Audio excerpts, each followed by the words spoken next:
పిల్లలు రాత్రి ఆకాశం చూసారా? నక్షత్రాలు మెరిసిపోతున్నట్టుగా కనిపిస్తాయి కదా. అలా ఎందుకు కనిపిస్తాయో తెలుసా? నక్షత్రాలు చాలా చాలా దూరంలో ఉంటాయి.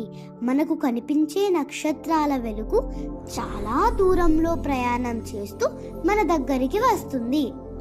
ఆ వెలుగు అంతరిక్షం నుంచి భూమి వైపు ప్రయాణిస్తుంది. భూమి దగ్గరికి వచ్చేటప్పుడు ఆ వెలుగు గాలిలో ఉన్న చిన్న చిన్న గాలి పొరలలోంచి వెళ్తుంది. ఆ గాలి పొరలు సమానంగా ఉండవు, అందుకే వెలుగు కొంచెం వంగుతూ ముందుకు వెళ్తుంది.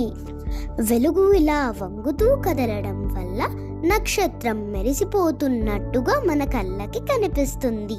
నీళ్ళల్లోంచి ఏదైనా వస్తువు చూస్తే అది కదిలినట్టుగా కనిపిస్తుందే, అలాగే నక్షత్రాల వెలుగు గాలిలో కదులుతుంది. అందుకే పిల్లలు, నక్షత్రాలు నిజానికి మెరవవు, కానీ మనకు మెరిసినట్టుగా కనిపిస్తాయి. ఇప్పుడు అర్థమైందా పిల్లలు, నక్షత్రాలు ఎందుకు మెరుస్తాయో? ఈ వీడియో నచ్చితే టైనీ థింకర్స్ తెలుగు ఛానల్ను సబ్స్క్రైబ్ చేయండి. మరొక సరదా ప్రశ్నతో మళ్ళీ కలుద్దాం.